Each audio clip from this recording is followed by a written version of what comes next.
ছাত্র জনতার বিজয় সিন্ডিকেটের হাতে অবরুদ্ধ।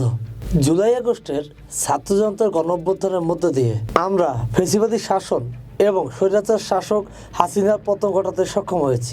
তবে এই রক্তক্ষয়ী বিপ্লবের পরেও দেশ থেকে এখনো ফ্যাসিবাদ উৎখাত করা সম্ভব হয়নি। এর কারণে ফ্যাসিবাদের শিকড়ে গভীরতা লুকিয়ে আছে একটি নষ্ট রাষ্ট্র ব্যবস্থার ভিতরে। রাষ্ট্রের প্রতিটি সেক্টরে সিন্ডিকেট এবং আমলাতান্ত্রিক প্রভাবই ফ্যাসিবাদের মূল ভিত্তি হিসেবে কাজ করছে।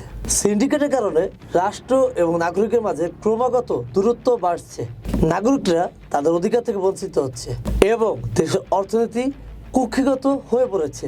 উদাহরণস্বরূপ পরিবহন সেক্টরে চাঁদাবাজ মাফিয়া সিন্ডিকেট প্রতিদিন প্রতিটি বাস, ট্রাক, লেগুনা সহ সকল গণপরিবহন থেকে বিপুল পরিমাণ অর্থ আদায় করছে, যা বছরে কয়েক হাজার কোটি টাকা দাঁড়ায়, যার ভুক্তভোগী হচ্ছেন শ্রমিক এবং যাত্রীরা।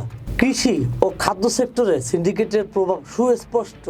অক্লান্ত পরিশ্রমের পরেও কৃষকরা তাদের উৎপাদিত ফসলের ন্যায্য মূল্য পাচ্ছেন না। বিপরীতে ভোক্তারা চড়া দামে পণ্য কিনতে বাধ্য হচ্ছেন। এই পরিস্থিতিতে অসাধু সিন্ডিকেটই লাভবান হচ্ছে, আর সাধারণ জনগণ এবং কৃষক শোষিত হচ্ছে। স্বাধীনতা 53 বছর পরেও আমাদের দেশে একটি সুশৃঙ্খল পরিবহন ব্যবস্থা নেই শ্রমিকদের নির্দিষ্ট বেতন কাঠামো এবং নিয়োগ পদ্ধতি।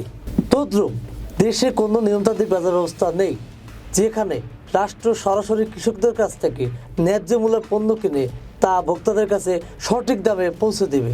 দেশের প্রতিটি সেক্টরে বিদ্যমান বিশৃঙ্খলা ও শোষণের মূলে রয়েছে সিন্ডিকেট ও আমলাতান্ত্রিক প্রভাব।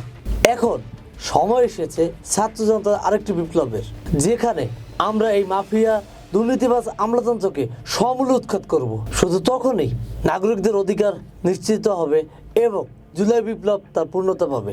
এই যাত্রায় আমাদের সকলকে একসাথে এগিয়ে আসতে হবে। সময় এসেছে একটি নতুন মানবিক বাংলাদেশ গড়ে তোলার, যেখানে শোষণ নয়, মানুষের অধিকার ও সুবিচার নিশ্চিত হবে। আসুন আমরা মানবিক বাংলাদেশ বাস্তবায়ন পরিষদের সঙ্গে যুক্ত হই। দেশের সকল সিন্ডিকেট ও দুর্নীতিবাজ আমলাতন্ত্রকে উৎখাত করে রাষ্ট্র কাঠামো পরিবর্তনের মাধ্যমে একটি মানবিক বাংলাদেশ গড়ার লক্ষ্যে একসাথে কাজ করি।